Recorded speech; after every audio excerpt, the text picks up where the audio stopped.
ठीक है, so the first question is recurrence कम कर रहे हैं. This is going to be a logarithmic recurrence. आपको दिख रहा है किससे? From this. So you know कि हमारा जो भी input space होगी, let's say it's 64, you're going to divide by 4, तो आ जाएगा 16 होगा, फिर it's going to divide by 4, तो 4 हो जाएगा, it's going to divide by 4, तो 1 हो जाएगा. So our input space is going to be reducing very fast. So it's going to be तो आपका recursion tree जो होगा, that's going to have some log amount of steps. So we know it's not a linear recursion, it's a logarithmic number of आपके recursive calls आएंगी. इसको मैं specifically I'm going to solve this using the tree method because I haven't shown the tree method in previous tutorials. So the tree method is basically a very simple or a very clever method of seeing आपका total runtime कितना होता है. What you do is you make a tree in which you write out just the constant amount of work that is being done at each layer, and then you just show the calls because individually each call does not do work except the constant work. यहाँ पे दो terms होती हैं आपके. एक constant work होता है जो एक कॉल खुद कर रही है, और एक रिकर्सिव वर्क होता है. ठीक है, यहाँ पर दो रिकर्सिव कॉल्स हो रही हैं, है ना, 2 टाइम्स टी. तो यहाँ पे दो रिकर्सिव कॉल्स हो रही हैं, दोनों एक स्मॉलर इनपुट स्पेस पे हो रही हैं, लेकिन हो रही दो हैं. So how are you gonna show this? Using a tree. In the tree, you only show the value in a node of the tree. You only show the value of the constant work happening at that level. So at the root level, in this, the first recursive call is going to make two branches, but it's only going to do this amount of constant work in the first call. So in the first call, which is t of n, the constant amount of work is going to be this. So I'm going to write the first work is root of n. Okay? Moving down, we'll have two branches. ठीक है, both of these will be recursive calls. इनके लिए मैं branches बना लेता हूँ, लेकिन इनकी value अब लिखते हैं. So what's the value in these recursive calls going to be? The value I'm going to put here is going to be the constant amount of work being done in the recursive call. Now look, इसकी जो recursive call होगी is going to be there's going to be two t of n upon 4. एक n upon t यहाँ पे आएगा, एक यहाँ पे आएगा. So if I write out t of n upon 4, what is that going to be equal to? That's going to be equal to 2 times t of n upon 16 plus root of n upon 4, है ना, because t of n में root of n लगता था और t of n में divide by n upon 4 होता था. तो अब जब मेरा n upon 4 हो गया, तो फिर root of n upon 4 होगा, और जो रिकर्सिव कॉल होगी वो n upon 4 पे डिवाइड बाय 4 कर रहा हूँ, तो वो n upon 16 हो रहा है. I hope everyone follow so far. तो the constant amount of work in this call, जो इसके जो दो चाइल्ड कॉल्स होंगी उसके अंदर it's gonna be this. So we are gonna write the constant amount of work that is done here. So we're going to have root n upon 4 here and root n upon 4 here. ठीक है. Now this recursive call, अब इसके दो बच्चे होंगे और इसके भी दो बच्चे होंगे. They'll both have two recursive calls. और इसकी जो चाइल्ड नोड्स होंगे इसके अंदर आप देखना चाह रहे हैं कि इसके अंदर वर्क कितना हो रहा है. Obviously this will go down to all the way down to the base level, but we just want to find out a pattern and we want to find out कि हर लेवल पर कितना काम हो रहा है. Usually when you want to find a pattern, see at least 3 iterations of the pattern to discern कि अच्छा यहाँ पर पैटर्न था क्या. दो के अंदर फौरन नुमाया नहीं होता हर वक्त. अच्छा, तो यहाँ पर अब दो रिकर्सिव कॉल्स आएंगी of two of T of n upon 16. तो when I do T of n upon 16, recursive call आएगी n अपॉन 32 पे, सॉरी n अपॉन 32 नहीं, n अपॉन 64 डिवाइड बाय 4 हो रहा है. और जो कांस्टेंट अमाउंट ऑफ वर्क होगा is gonna be root of n upon 16. So this is t of n upon 16. This was t of n, this was t of n upon 4, this was t of n upon 16. तो यहाँ पर मैं क्या लिखूंगा? यहाँ पर मैं लिखूंगा n upon 16. At each level, I only write the constant amount of work that the call itself does. Now let's see कि इसका वो overall runtime क्या होगा. पहली बात तो ये है कि ये नीचे चलते रहेगा, नीचे चलते रहेगा. और ये कितने चलेगा? How many levels are going to be in the recursive tree? Well, I told you in the starting कि यहाँ पर the input size is going n upon 4, n upon n upon 4. तो यहाँ पर मैं base case लिखना भूल गया, sorry. The base case is t of 1 is equal to 1. So when you go down till 1, so if you started off with let's say 64, t of 64, so then it would call t of 16, t of 4 and t of 1. So t of 1 would be the base case और वहाँ पे recursion खत्म हो जाती. फिर यहाँ पे जो value आती है, this is irrelevant. This doesn't really affect your overall runtime. इसको छोड़ दिया करें आप. लेकिन खैर हम बात कर रहे थे कि इस ट्री के अंदर लेवल्स कितने हैं. तो we know it's going to have log n levels, right? Specifically, it's going to have log to the base 4 of n levels, because you're dividing by 4, dividing by 4, dividing by 4. So you're going to have to keep dividing until you get to 1. And if I ask you what is the number of times I have to divide a number by 4 to make it 1, I'm basically asking you what is log base 4n. In the case of 64, it's 3, because you have to do divide by 4, divide by 4, divide by 4, 3 दफ़ा करना पड़ेगा, तब आप 1 पर पहुंचेंगे. से एक बार करेंगे तो 16 पे, दूसरी दफ़ा 4 पे, तीसरी दफ़ा करेंगे तो 1 पे पहुंच जाएंगे.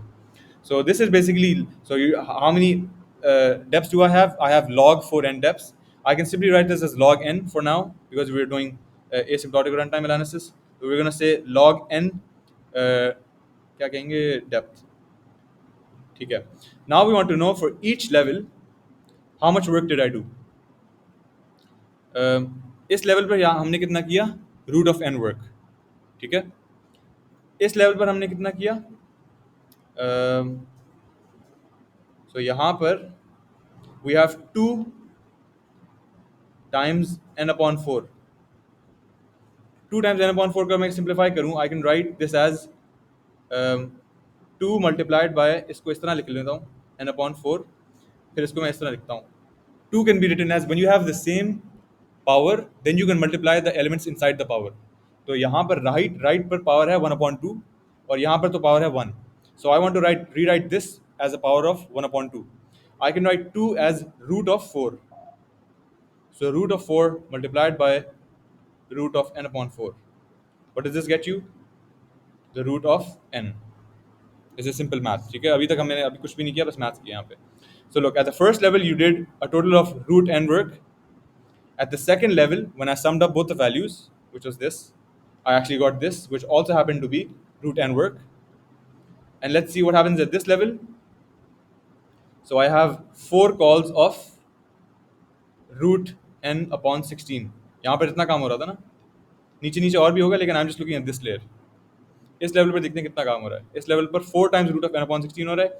आई can rewrite this as root of 16 multiplied by root of n upon 16, and that's going to be root of n. So once again, this layer also did root of n work. So obviously हमारा pattern नुमाया हो गया.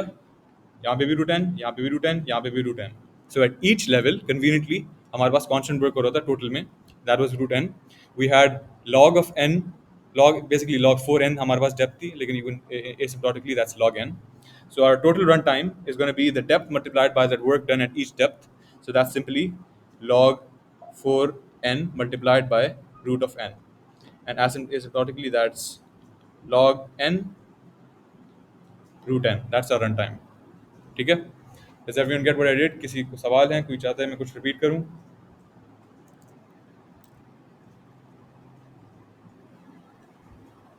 अगर नहीं है, we'll move on to the next problem.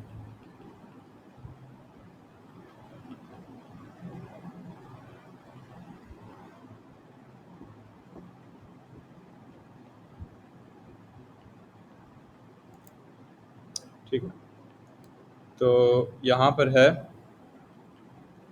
this is also a recurrence. I'm also going to do this using the tree method, so that आप लोग familiar हो जाएं tree method के साथ.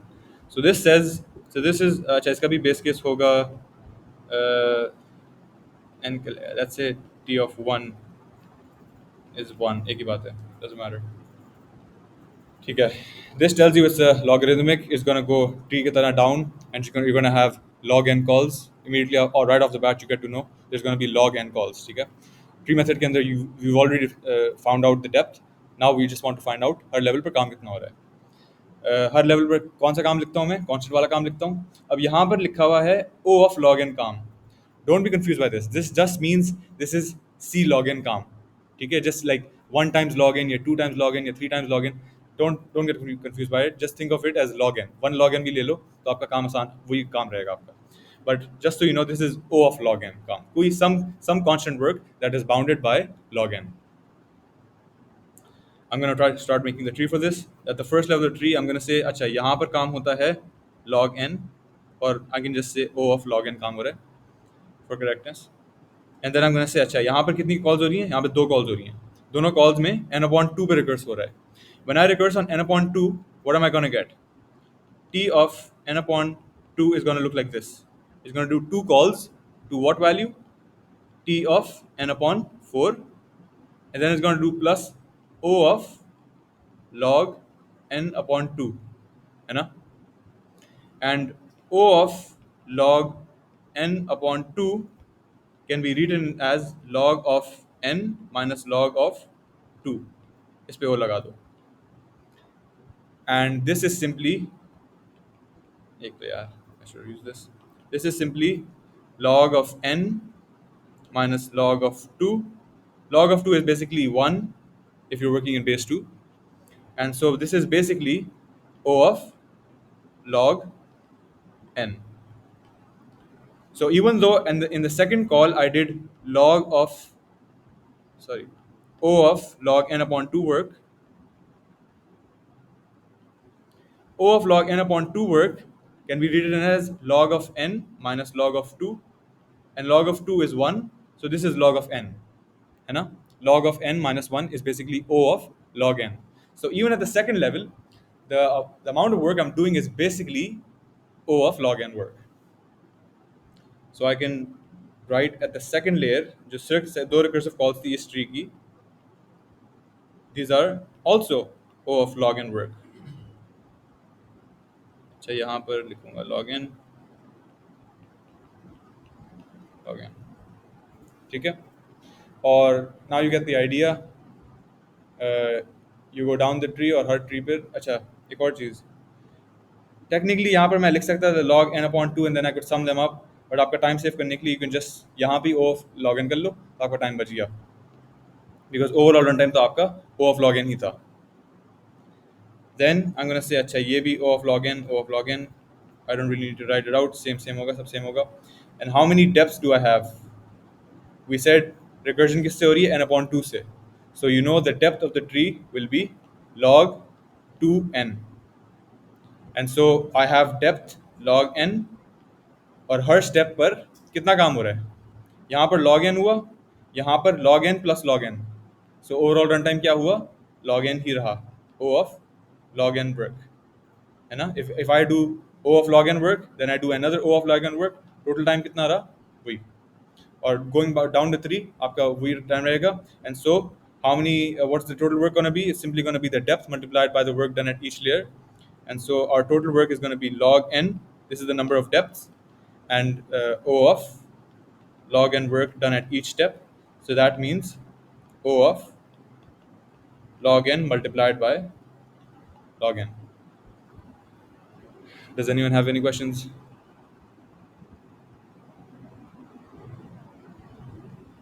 ज़्यादा तेज तो नहीं जा रहा मैं?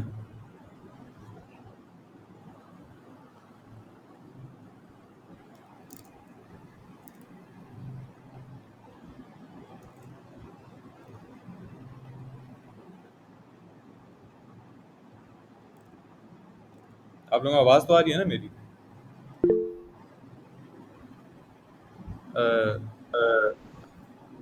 मास्टर थ्योरम से होगा सेकंड वाला? नहीं, मास्टर थ्योरम लॉग एन हमने नहीं पढ़ाया हुआ. सर ने आपको लॉग इन वाला master, I think there is a log इन वाला मास्टर थ्योरम भी. बेस सही है, बस सही, ठीक है. सो ओ हाँ, ये हो सकता है, ये बिल्कुल सही है. दिस, अच्छा नहीं, I was doing the log इन वाला ना. या this can not be done with master theorem. I think there is a version of the master theorem जिसमें the constant amount of work on the right side is in terms of log N, और उसकी भी आप recurrence आप overall निकाल सकते हो by 3 cases. लेकिन we have done the one जिसके अंदर it's a power of n, so n power something, यहाँ पे 1/2 था ना, ऐसे कुछ होता है. आई थिंक यहाँ पर मास्टर थ्योरम का लग सकता था, यहाँ पर मेरे ख्याल से नहीं लग सकता. ठीक है. Now this is third recurrence. अच्छा, इसके अंदर इट्स फेयरली सिंपल कितना काम होगा. हर लेवल पर each recursive call only does one amount of work, constant amount of work समझ लो, या वन वर्क, ठीक है. And then it just recurs on the smaller part. इसका बेस केस मैं कह रहा हूँ T of 2 is equal to 1, ठीक है. Can you do the first one using master theorem once? Hamad, sure, मैं कर लेता हूँ. एक second, let me open master theorem.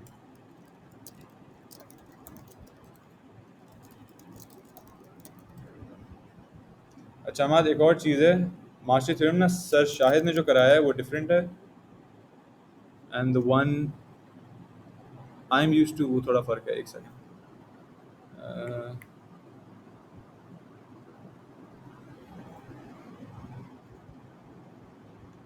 ठीक है, अच्छा, the master theorem I am looking at, it says this.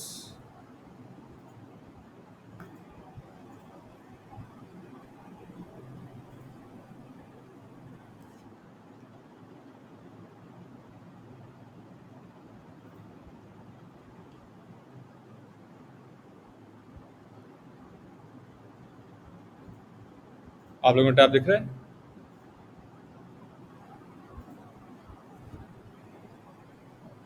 अच्छा, is this the master theorem sir Shahid did?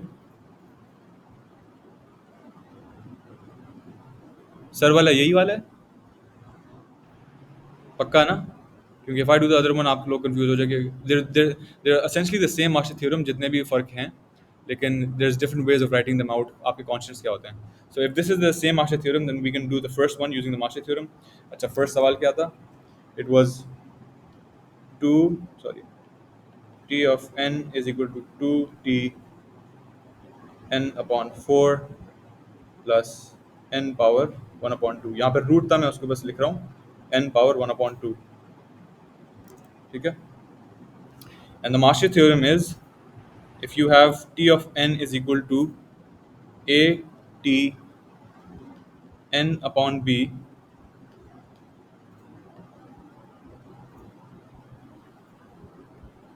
ओ अच्छा अच्छा, थैंक यू, मैं बदल देता हूँ, प्लस सी एन।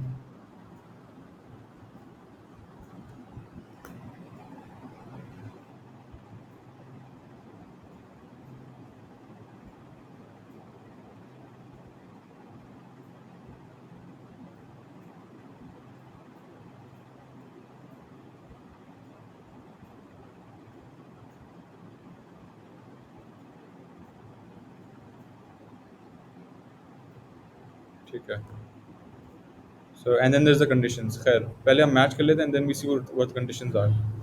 तो in this case it's fairly straightforward. हमारा ए जो है 2 है, हमारा बी जो है 4 है, एंड सी हमारा 1 है, और हमारा डी जो है 1/2 है। ठीक है, now the cases for the master theorem state कि you're going to compare a against b power d। पहले तो हम इन दोनों की वैल्यूज निकाल लेते हैं। a की वैल्यू है 2, b पावर d की वैल्यू है 4 पावर 1/2 विच इज 2। तो इन दिस केस आपका, एक सेकेंड, रैम ऐसा, अच्छा खैर, तो हाँ, in this case a and b power d happen to be the same value. So the Master theorem says if a is equal to bd, then the runtime is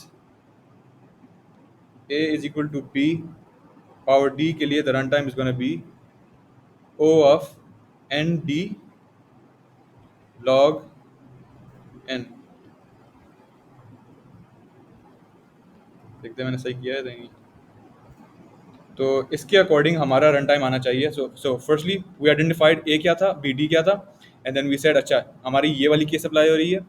अच्छा, and then we said अच्छा just input this into the final value, n power d क्या होगा, is gonna become, so our run time is gonna be n power d, d is half, d यहाँ पे 1/2 था ना, this is d, and multiplied by log of n. और मेरा answer भी मेरे ख्याल से यही आया था। हाँ, it was root n multiplied by log n, बिल्कुल सही। So this is root n multiplied by log n. ठीक है, does anyone have any questions? कुछ रिपीट करूं, देखना चाह रहे हैं, या आगे बढ़ूं? ठीक है, okay, so now let's go back to this question. 2n/2 + 1 which a is in terms of n। नहीं नवाब, ये बिल्कुल फ़र्क होता है, दिस इज नॉट अलाउड। अगर आपका ये आ गया तो इसका मतलब है you probably can't apply the master theorem. वैसे n रिकर्सिव कॉल्स मैंने कभी देखा नहीं है, that's gonna be a very interesting question, it's a little harder. I'll try solving after the tutorial, आपको भेज सकता हूँ अगर आपके पास solution नहीं है। लेकिन हाँ, generally you can't use the you cannot use the Marshall theorem if you don't exactly conform to the formula। तो खैर, हम जो है इसको कर रहे थे, इसकी recursion it's actually a very easy recursion, but you just have to know कितनी रिकर्सिव कॉल्स हो रही हैं। पहली बात तो ये है कि हर रिकर्सिव कॉल पर कांस्टेंट अमाउंट ऑफ वर्क होता है, can you specify which cases में मार्शल थ्योरम को यूज कर सकते हैं? जोहेब, जब भी आपकी इक्वेशन में ये फॉर्मूला होगा ना कि rights constant work is some coefficient multiplied by n power something, so that if the constant work follows this general form, something multiplied by n power something, basically n power something को देखना होगा आपको. Does the constant work have n power something? It cannot have log power something, it cannot have something power n. तो जैसे e power n होता है या 3 power n. What if a and d are 1? हमारा अगर a और d 1 होते तो फिर आप मार्शल थ्योरम में डाल देते, it would be a is equal to b power d, and you would have 1 is smaller than b power d, because आपका b power d in that case would be 4 power 1, and then you would compare 1 against 4, तो आपका a smaller than 4 हो जाता. In the case of a smaller than 4, you will just have to use the corresponding Marshall theorem की entry. If a is smaller than b power d, then our runtime happens to be n power d. और ये सब आपका लिखा होगा martial theorem में. आपको बस आइडेंटिफाई करना है ए क्या है, बी क्या है, डी क्या है. आपको रिलेशनशिप इस्टेब्लिश करनी है ए और बी डी के दरमियान, और फिर आपको आंसर लिखना है इन टर्म्स ऑफ द वही वेरिएबल्स जो आपको दिए गए हैं. मार्शल थ्योरम में सब लिखा होगा. It's just plug and play, कुछ और करना ही नहीं होता आपको. Any more questions about Marshall theorem? या आगे बढ़ें? Isn't it necessary for b to be greater than 1? There's no necessary case, Sahub. So b, isn't it necessary for b to be greater than 1? नहीं. कहाँ b कहाँ है? नहीं.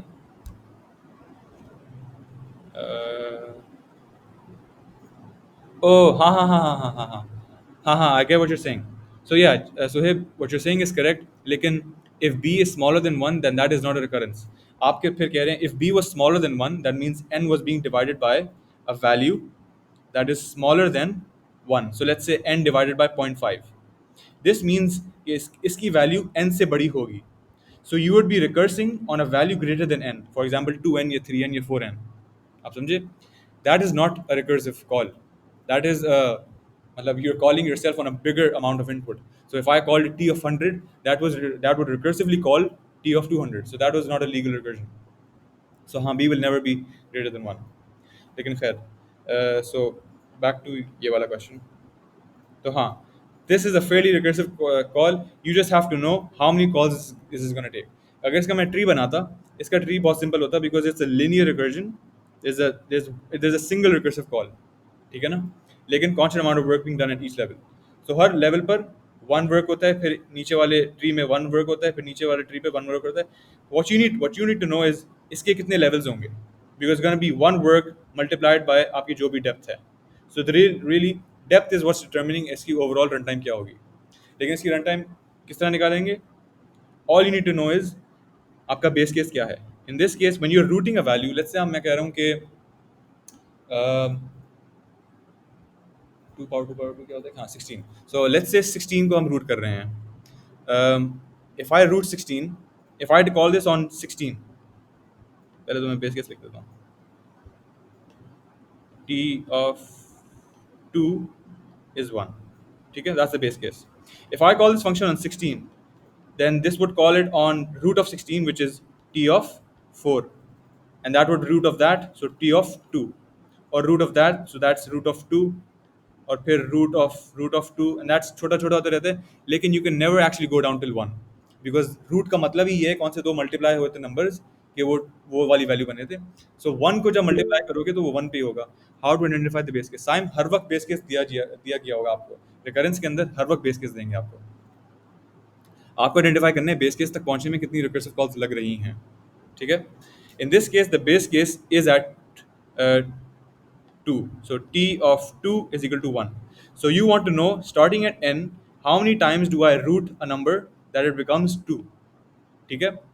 If you think about it, when I have a number n and I root it once, I'm basically doing n power 1 upon 2. है ना? And when I root it again, I'm doing n power 1 upon 2 power 1 upon 2. Fairly straightforward concept. How can I rewrite this? Let's say I did this multiple times.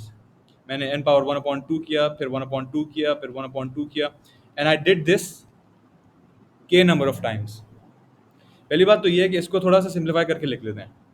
जब n power 1/2 पर, I covered this in the first tutorial, like I'll do this again. अबे भाई, n power 1/2 पर जब n power 1/2 लगा, जब किसी भी नंबर पर एक पावर लगी होती है और उस होल वैल्यू पर एक और पावर लग जाती है, तो फिर आपकी जो कॉरस्पॉन्डिंग जो सब्सिक्वेंट पावर्स होती हैं वो मल्टीप्लाई हो जाती हैं। So this 1/2 was simply multiplied with this 1/2. This is different from two power key terms being multiplied. If I had n square multiplied by n square, then I sum them up. If I have n cube multiplied by n cubed, I get n power 6. That's different. यहाँ पर power लग रही है. So in this case, this is n power 1/2 multiplied by n power, sorry 1/2. N power 1/2 multiplied by 1/2. So this is going to be 1/4. ठीक है? तो यहाँ पर n पावर 1/2 कितनी दफ़ा हो रहा है? यहाँ पर 1/2 मल्टीप्लाइड बाय 1/2 मल्टीप्लाइड बाय 1/2 कितनी दफ़ा हो रहा है? k दफ़ा हो रहा है. So this is basically gonna happen 1/2 power k. So this is gonna become n to the power half to the power k. Does everyone get what I did here? Clear है? दोबारा समझाऊँ, because this is अच्छा जो दोबारा समझाता हूँ. सो मैं लिखना चाह रहा था, मैं देखना चाह रहा था कि इसमें रिकर्सिव कॉल्स कितनी हो रही है. तो मैंने कहा हर रिकर्सिव कॉल पर आपका जो इनपुट होता है उसको रूट लगा दिया जाता है. तो एक बार रूट लगाया, फिर दो दफ़ा रूट लगाया, फिर तीन दफ़ा, ऐसे करते रहेंगे. रूट लगाने का मतलब क्या है? जो उसका मतलब है n पावर 1/2 हो रही है. जब मैं रूट पर रूट लगाता हूँ तो उसका मतलब है n पावर 1/2, उसके ऊपर 1/2, फिर उसके ऊपर power 1/2, and so on so fourth. I am doing it, let's say k number of times. If I want to simplify that expression, I can write it as this: n power 1/2 पे जब n एक और power 1/2 की लगती है, तो फिर ये दोनों पावर्स मल्टीप्लाई हो जाती हैं. Then this becomes n power 1/2, wouldn't be 1 power 1 upon k to make it nahi Hamad, why would it be half power 1 upon k? It would be half power k. Also Hamad, आप multiplied by k लिख रहे हो या power k लिख रहे हो? Wouldn't it be 1 half power 1 upon k to make n power k upon 2? नहीं नहीं नहीं नहीं नहीं n power k upon 2 नहीं. I'll restart. Sorry, maybe I wasn't clear. हाँ, तो सबको यहाँ भाई माइक से बोल लो. अच्छा, अगर किसी को अपना पॉइंट प्रूफ करना है तो वो माइक खोल सकते हैं वैसे. या असल में आप जो कर रहे हो ना कि n की पावर 1/2 वो मल्टीप्लाई होता जा रहा है, तो आपका जो हमेशा न्यूमरेटर है तो वो तो 1 ही रहेगा ना. तो जब आप उसको पावर k कर रहे हो, जब k मल्टीप्लाई हो जाएगा तो दैट वुड बिकम n की पावर k/2. बिल्कुल और बिल्कुल, k आपका जो नंबर सही कह होगा रहे तो आपका नंबर 1 से चेंज हो जाएगा ना. हाँ हाँ, आप सही कह रहे हैं, लेकिन आप थोड़ा जल्दी जा रहे हैं, वो मैं उसको कवर करने वाला था.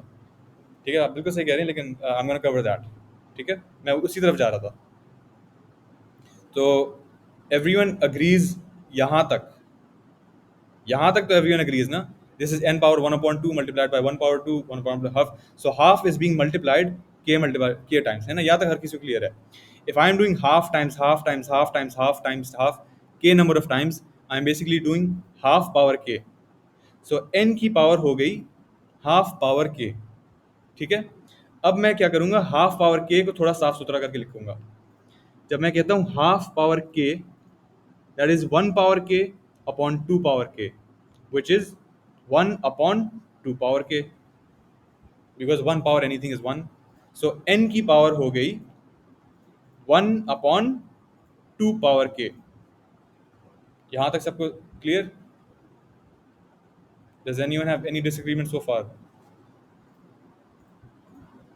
ठीक है, okay, so it's clear right now. ठीक है, दैट मीन्स हमारे जो नंबर था, लेट्स से हमारे पास नंबर था 16. हम 16 को पावर कर रहे हैं 1 power 2, 1 upon 16 power 1 divided by 2 power k, where k is the number of times I have to root 16 to get down till base 2, यानी बेस केस तक पहुंचने के लिए. I am saying the number of recursive calls I have to make is k. ठीक है, that was the whole point of me making K का variable. तो अब मैं देखना चाहता हूँ कि मुझे कितनी रिकर्सिव कॉल्स करनी है कि ये बेस केस तक पहुंचे। मेरा नंबर था n, मैं उसको कह रहा हूँ k दफ़ा करूँगा root.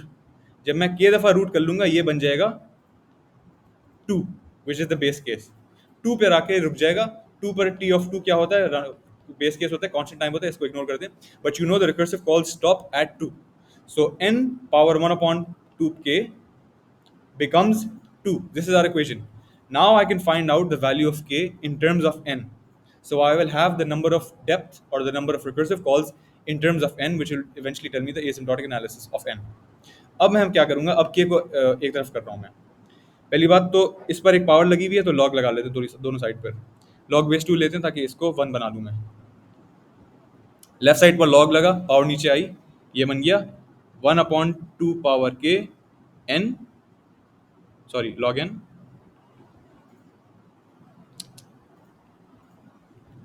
Is equal to log 2। log 2 होता है 1, लेफ्ट साइड पर रह गया 1/2k log n is equal to 1। ये है log n, इसको थोड़ा साफ करके लिख रहा हूँ। 1 divided by 2 power k is equal to 1। 2k को उस तरफ भेज दिया तो मेरे पास लेफ्ट साइड पे बच गया log n is equal to 2 power k। दोबारा log की पावर लगा देते हैं, लेफ्ट साइड पे लग गया log of log n, right side पर k नीचे आया log 2, ये बन गया log ऑफ log n। ठीक है, k एक तरफ हो गया। k is equal to log of log n। The number of recursive calls we are going to make is log of log n। हमारे पास डेप्थ आ गई, हमारे पास एसिम्प्टोटिक रन टाइम भी आ गया। This run time is theta of log n। तो मैंने एक LG दिया। सबको समझ आ रहा है क्या भी? और कोई सवाल?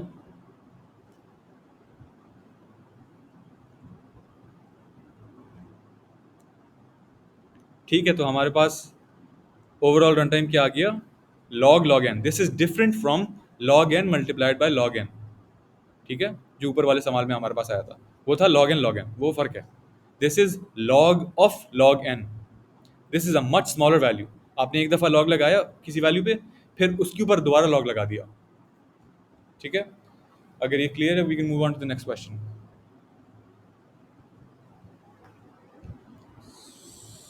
सही है, ओके, आई होप सबको क्लियर है, जोर के अलावा भी। अच्छा, अगला सवाल। परफेक्ट, ठीक है। अच्छा, we'll start with the simple ones ताकि जल्दी से we can get as many questions as we can out of the way. तो ठीक है, सबको स्क्रीन दिख रहा है ना? ठीक है, एक second.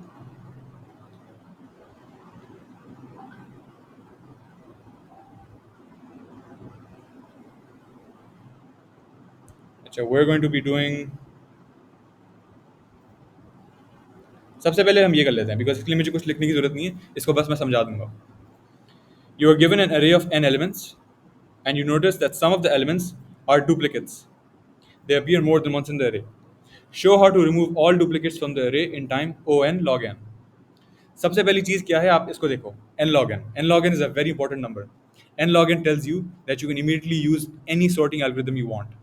Not any, but like merge sort, a quick select, you get the idea. Merge sort आपका n log n में होता है, so you can sort this array in your algorithm as a subroutine. ठीक है, so the first thing you can do right off the bat is uh, sort the array. So once you've sorted the array, your array now has all of the numbers sorted.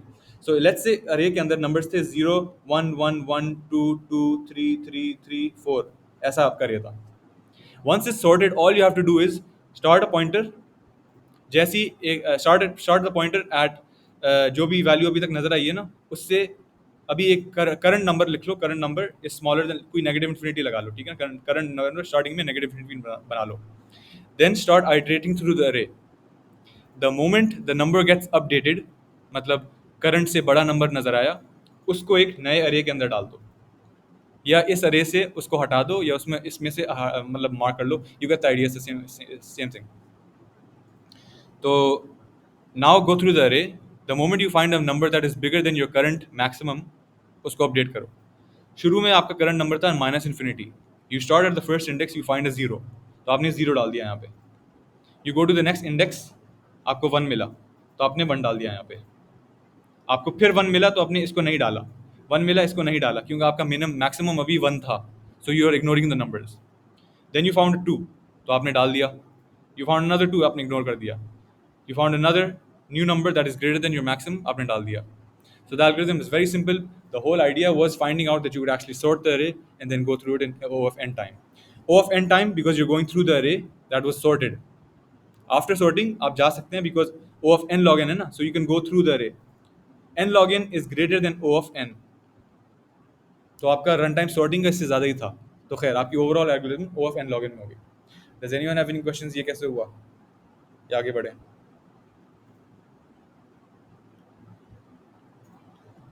ठीक है, अच्छा, this is an interesting question. You have an integer अरे ए जिसके अंदर let's say n elements हैं, ठीक है, n elements है, 1 2 3 कोई भी हो सकते हैं, doesn't they don't have to be ordered, कोई भी कुछ नहीं लिखा हुआ, ठीक है, they can be anything, it can be 70 100 200 कुछ भी हो सकता है, but there is n elements. Now you want to make another array m, उसके अंदर भी n एंट्रीज होंगी, लेकिन m ऑफ i की जो वैल्यू होगी ना, लेट्स से ये वाली वैल्यू, यहाँ पर जो वैल्यू होगी is gonna be equal to ये सारे नंबर्स मल्टीप्लाई करो और ये वाला नंबर डिवाइड कर दो, ये यहाँ पे जो आता है, अगर ये आयत है ना आई, तो आयत नंबर जो ए के अंदर था उसके सारे मल्टीप्लाई करो, आयत वाले को हटा दो या उसको डिवाइड करवा दो, एक ही बात है, ठीक है, या तो उसको मल्टीप्लाई ही ना करो या उसको टोटल प्रोडक्ट से डिवाइड कर दो, यहाँ पर वो वाला नंबर आना चाहिए। सो m वाला जो अरे है, इन the ith position of m, it will be equal to the entire product of a divided by the value at ai. Does everyone get what the question was? सवाल क्लियर है? अच्छा Nafisa, I'll do it again. Let's say you have an array 7 2 1 4, ठीक है, you want to make another array, ठीक है, अभी इसको initialise अभी इस तरह किया हुआ है, दिस इज अरे ए, दिस इज अरे m, mi, sorry, m of I, the ith position in m is going to be equal to all of the multiplications of a, यानी इस a का पूरा array को मल्टीप्लाई करो 7 times 2 times, इसको multiply करो and divided by a of I। तो अगर मैं ये वाली स्पॉट भरना चाह रही हूँ ना, अगर ये वाला स्पॉट भर रहा हूँ m of array का, sorry, if I am filling this spot in m, then I am going to multiply all of these values and then divide it by this value, corresponding वाली, ठीक है, और simply I am going to multiply all of the values except this value। अब समझ आ रहा है? Is the question clear? सबको? Perfect. Okay. So in this case, the array is going to be equal to, let's fill the array once. Let's see what the values are going to be like.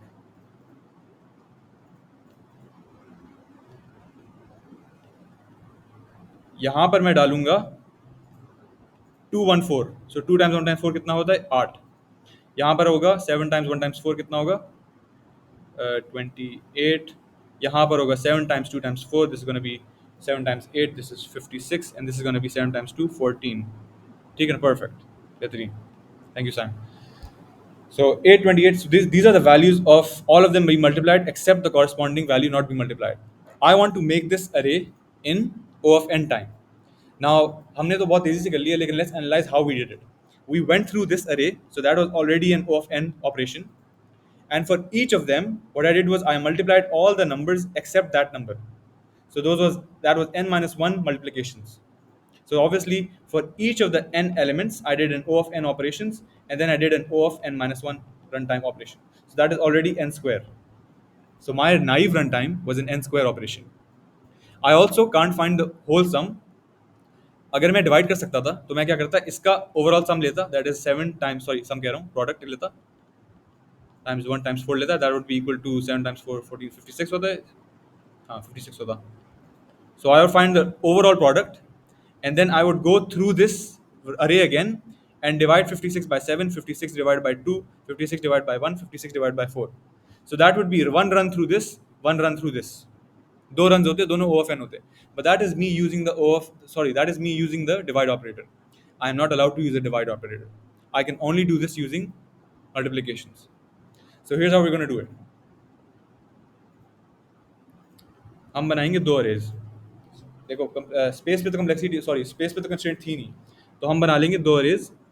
एक अरे में क्या करेंगे, one यहाँ पे डाल देंगे, दूसरे में एंड पे डाल देंगे वन। इस अरे के अंदर इसको हम कह लेते हैं लेफ्ट, इसको हम कह लेते हैं राइट, आर, ठीक है। इसके अंदर we gonna put in the ith position, we gonna multiply all the elements before the ith one, और यहाँ पे लिखेंगे। सो यहाँ पर 7 था ना, so all the elements before 7 मैंने लिखे हुए, तो उनको मल्टीप्लाई कर दिया। Since there was no element before 7, मैंने यहाँ पे 1 लिख दिया। इस जगह बढ़ने के लिए मैं 2 पे जाऊंगा, आई am gonna multiply all the elements before 2 which is 7, यहाँ पे लिख दूंगा 7, तो यहाँ पे 7 आ गया। Now I am gonna go to 1, यहाँ पर जो वैल्यू आएगी इज गोना बी 1 से पीछे जितने भी चीज़ें उनको मल्टीप्लाई कर लो। सो 7 टाइम 2 कितना हुआ, 14। फिर 4 पे जाऊंगा, 4 से पिछले जितने भी है ना उनको मल्टीप्लाई करके यहाँ पे लिख दूंगा। तो यहाँ पे क्या आएगा, 7 टाइम्स 2 टाइम्स 1 कितना हुआ, 14। फिर हर किसी समझ आ रहा है मैंने क्या किया यहाँ पे?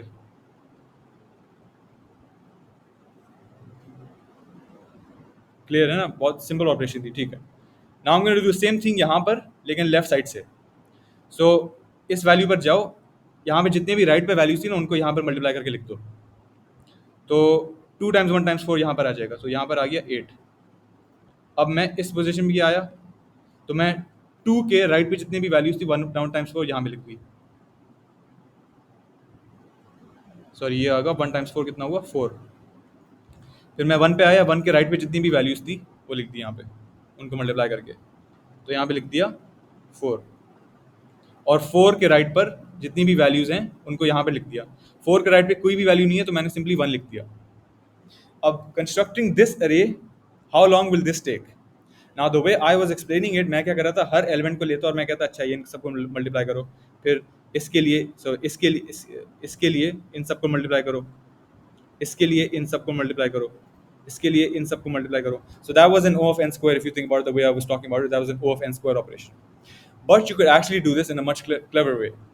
आप क्या करो, 1 से शुरू करो, 1 यहाँ पे 1 आ गया, फिर यहाँ पर टाइम्स 7, यहाँ पर टाइम्स 2 कर दिया, यहाँ पर टाइम्स 1 कर दिया, यहाँ पर टाइम्स 4 कर दिया। So I am simply multiplying the subsequent values, ठीक है। जब मुझे ये वाला अरे बनना था ना, लेफ्ट वाला, तो मैंने क्या किया, इन सबको मल्टीप्लाई करना शुरू किया मिलजुल कर। सबसे पहले होता है, so I started with 1 which is the base case यहाँ पर। फिर अगला जो एलिमेंट मिला मैं अगला लिखता गया, 1 टाइम्स 7 मिला, फिर मैंने इस अरे में 2 को विजिट किया तो वो यहाँ पे डाल दिया, फिर मैंने उसको 1 को विजिट किया तो फिर मैंने यहाँ पे डाल दिया। I don't need to get to the end of the array, I can make this array in O of n run time, है ना, because it's just subsequently multiplying each number. 7 मिल गया, यहाँ पे डाल दिया, फिर टाइम्स 2 करो पिछले वैल्यू को यहाँ पे डाल दिया, फिर टाइम्स 1 करो पिछली वैल्यू को यहाँ पे डाल दिया, फिर टाइम्स 4 करने की जरूरत नहीं, आपका अरे भर गया पूरा। So does everyone understand what I did here? और ये O of n run time में कैसे बना?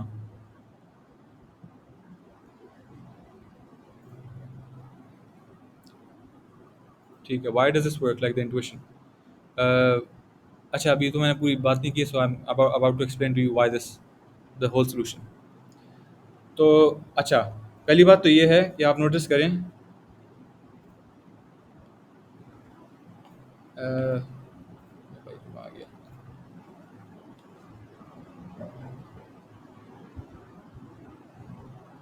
लेट्स से मैं इस नंबर को देखता हूँ, इस नंबर को देखता हूँ और इस नंबर को देखता हूँ। if I multiply these two numbers, this number was left पर जितने भी मल्टीप्लाई होने वाले नंबर्स थे इस तरीके के अंदर। So when I circle this, आपका दिमाग यहाँ पर जाना चाहिए, एंड व्हेन आई से लेफ्ट पे, consider all the numbers on the left of this. So this number was the product of all the numbers on this side without 2, and this number was all the numbers of the product on this side, है ना? तो 1 4 यहाँ पे multiply हो गए थे और 7 वाला हिस्सा यहाँ पे मल्टीप्लाई हुआ, ये यहाँ पर किया, ये यहाँ पर किया। अगर मैं इन दोनों को मल्टीप्लाई कर लूँ, then it is equal to the whole product without this number. Did everyone get what I said there? Because that's the whole algorithm. मैंने L के अंदर, लेफ्ट के अंदर, I multiplied everything to the left of 2 और यहाँ पर everything to the right of 2, but not 2. यहाँ पर भी 2 इस्तेमाल नहीं हुआ, यहाँ भी 2 इस्तेमाल नहीं हुआ. This was constructed in O of n time, this was constructed in O of n time. Now I just have to make a third array C, M कह दो, C कह दो, कुछ भी हो जाए. That's going to correspondingly multiply these values and write them over here. तो ये बन जाएगा 8, ये बन जाएगा 28, ये बन जाएगा 56, ये बन जाएगा 14. आंसर आ गया आपका? सबको समझ आया कैसे किया मैंने? ये कोई सवाल है?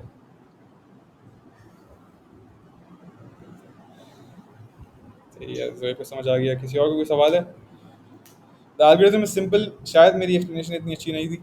Can you explain once more how you created the arrays L and R and O of n? हाँ ठीक है. देखो,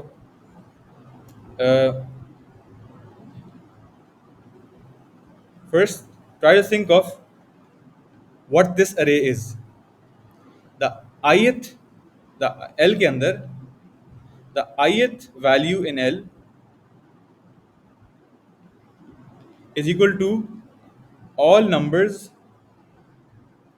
before ith val multiplied, है ना? तो जब मैं ith वैल्यू लेता हूँ, फिर ith वैल्यू +1 अगली पे जाता हूँ, फर्क क्या होगा कि उसमें बस ith वाली वैल्यू मल्टीप्लाई हो जाएगी, है ना? शुरू में मैं चाहता था कि कोई भी वैल्यूज मल्टीप्लाई ना हो, फिर मैं चाहता था 7 मल्टीप्लाई हो जाए, फिर मैं चाहता था 7 टाइम्स 2 हो जाए, फिर 7 टाइम्स 2 टाइम्स 1, फिर 7 टाइम्स 2 टाइम्स 4. उसकी वैल्यू यहाँ पर आती थी, इसकी वैल्यू यहाँ पर आती थी, इसकी यहाँ पर आती थी, इसकी यहाँ पर आती थी. इसकी तो आती नहीं थी, मतलब इसकी तो आती नहीं थी.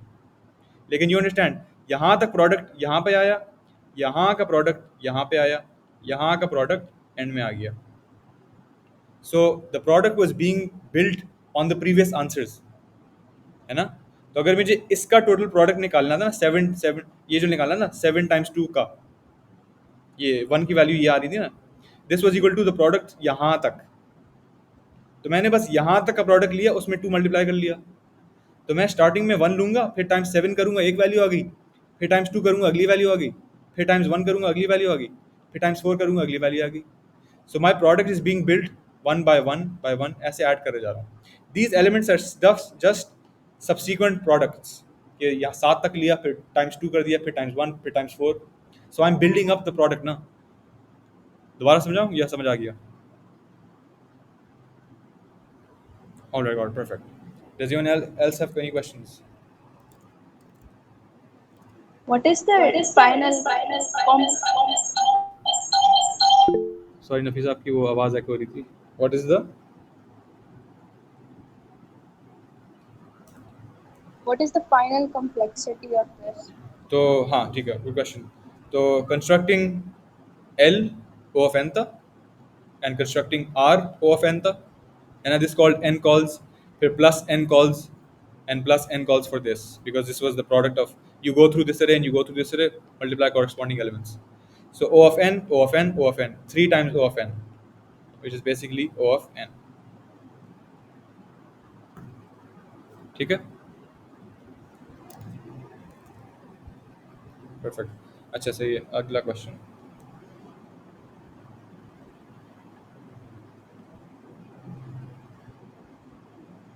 अच्छा, इन्फिनिट अरे वाला है हमारे पास, के वर्ड्स. अच्छा, आप लोग बताएं, आप लोग have I done enough general algo वाले क्वेश्चंस, या आप चाहते हैं मैं डीपी को कुछ करूं? सो वी हैव ये वाला रहता है इन्फिनिट अरे वाला. वी हैव के, you have to merge k sorted arrays of size n, or you have the valid string. Given a sentence, given a string, can you split it up such that all of the splits become valid words? ये dynamic programming है. किसी कोई preference है, मैं कौन सा पहले करूं?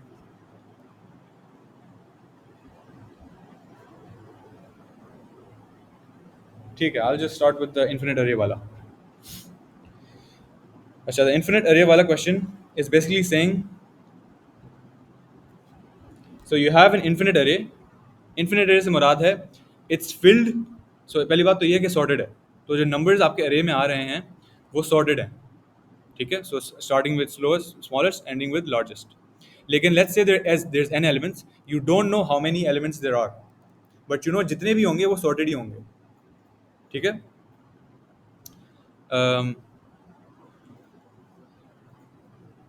एक सेकंड, हाँ ठीक है. So you don't know how many elements there are in the array and you don't know कि हाँ, so that's all you don't know. The array is infinity. After the nth element आपको नहीं पता n कौन सा है, लेकिन after the n element infinity लिखा होता है अरे में, ठीक है. And you want to find a number in this array. So हो सकता है लेट्स से आवर अरे इज दिस, ऐसा नंबर अरे हो सकता है ऐसा 0 0 1 3 7 14 1000 और फिर dot dot dot dot dot, ये चलता रहेगा, इसका कोई एंड नहीं है, ये इन्फिनिटी चलता रहेगा, ठीक है. So there is how many elements in this 1 2 3 4 5 6 7. So we have 7 elements. So n is equal to 7. ये आपको बताया नहीं किया, आपको बस अरे दिया गया है, ठीक है. You can access parts of the array and I am saying अच्छा find me the index of 3, x is equal to 3, इसका इंडेक्स निकालो. So find an algorithm that locates an element or declares that it is not in the array. You know, binary search इस तरह होता है ना, कि find an element or tell me if it is not in the array in log n time. अब देखो binary search के अंदर तो हम क्या करते थे, हमारे पास n दिया गया होता था तो हम आधे पे चेक करते थे. अगर वो आधी वाली वैल्यू आपके टारगेट वैल्यू से छोटी होती थी तो इसका मतलब राइट हाफ में होता है. For example if I was searching, if this was a binary problem and I said अच्छा सर्च फॉर 100, तो मैं फॉरन मिडिल वाली वैल्यू पे जाता था. मैं कहता मिडिल वाली वैल्यू छोटी है बड़ी है, so I know 100 is bigger than 3, तो राइट साइड पे रिकर्स आ जाओ, यहाँ पर आ जाओ. फिर मैं इसके दरमियान में चेक करता and so on so fourth, right. But यहाँ पर आपको n नहीं पता, so how are you going to use binary search over here? What you're going to do is you're going to start a loop where you're going to check index. आप index check करो, पहला वाला, फिर दूसरा, फिर चौथा, फिर आठवां, फिर 16. So this is kind of like binary search except you're doubling your space, ठीक है. Now you're doubling the elements you're checking. So let's say you check the first element.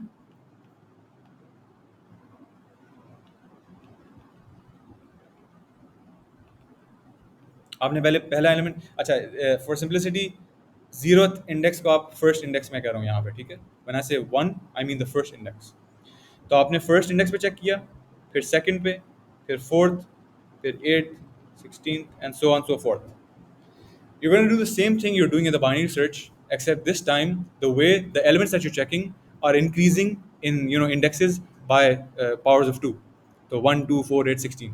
तो सबसे पहले चेक यहाँ पे होगा, फिर यहाँ पर, फिर यहाँ पर, फिर काफ़ी आगे जाके 8वें पे, फिर 16वें पे, फिर 32वें, ऐसे होगा. So your search space is increasing very rapidly. अच्छा, इस कॉल में 4 मिनट है, मैं आपको एंड के करीब आपको दूसरा लिंक भेज दूंगा, ज्वाइन दैट कॉल सब में दे दूँ फिर. So we're going to check the first index, then the second, then the fourth, then the 8th, then the 16th. And how is this algorithm going to help? Let's say आपका you check the first index और वहाँ पर आपका target value नहीं मिली and the target value is bigger than that. Obviously, if you check the first index,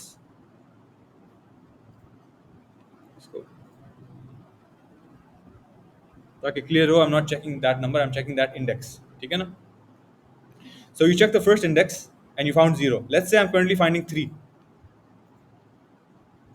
I'm finding 3, I know it's sorted. I checked the first index, I saw 0. I know my target is bigger than this, so I know my target lies to the right of this. So I said, अच्छा, let's go to the second index. Second index पे फिर 0 था. I know 3 lies इससे भी आगे. So let's go to the fourth index. Fourth index is this. तो 3 मुझे मिल गया, तो perfect हो गया, ठीक है. Let's say काफ़ी आगे जाके रन टाइम था, ठीक है ना. So I would go to the fourth index, वो भी बड़ा था, उससे भी बड़ा था, आगे चलते रहा, चलते रहा, चलते रहा, चलते रहा, आगे चलते रहा. Then I found a number, let's say 16th पर, वो 16th value was too big. Let's say the 16th value was bigger than 3. I know I checked the 8th value and it was smaller, and when I checked the 16th value it was bigger. This is why infinity is useful in the rest of the part of the array. Even if I exceed the whole array, मेरा answer उससे बड़ा ही आ जाएगा. if you know it's sorted, why don't we just search out the index the same as the value? What if the value is not an index, that's just a power of 2? पहले इन दोनों को trace कर लेता हूँ. अच्छा, पहले सुबह था आपने कहा if you know it's sorted, why don't we just search at the index that's the same as the value we are looking for? सुबह था it says sorted, it does not say कि index 1 पर 1 होगा, index 100 पर 100 होगा. I am looking for the number 3. ज़रूरी नहीं है इस array के अंदर 3 हो. And what you're saying is कि अच्छा, if I'm looking for 100, why don't you just go to the 100th index? There's no logical reason it would actually lie at the 100th index, है ना? It's just sorted. It can be in any order. मतलब gaps तो हो सकते हैं ना आपके. हमाद आप कह रहे थे कि what is the value? What if the value is not an index that is a power of 2? हाँ, I'm getting there. Yeah, but it'll only be at the index or before that. सवाल ज़रूरी नहीं है. आपके repetitions होते हैं. It can come. So 100 can come before 100. It can come after 100. Think about it. आपके duplicates बहुत सारे आ जाएं. 000 99 बार आए, फिर काफ़ी सारा 1 आए, फिर आगे जाके 100 आए. ये हो सकता है पहले एलिमेंट ही 100 हो. So the value of the number has nothing to do with the index. Sorry. हाँ, I should have made that clear. Repetitions allowed है. देखें जैसे यहाँ पे 00 आ रहा था ना. खैर, this meeting is ending. अब मैं उसका लिंक भेज रहा हूँ.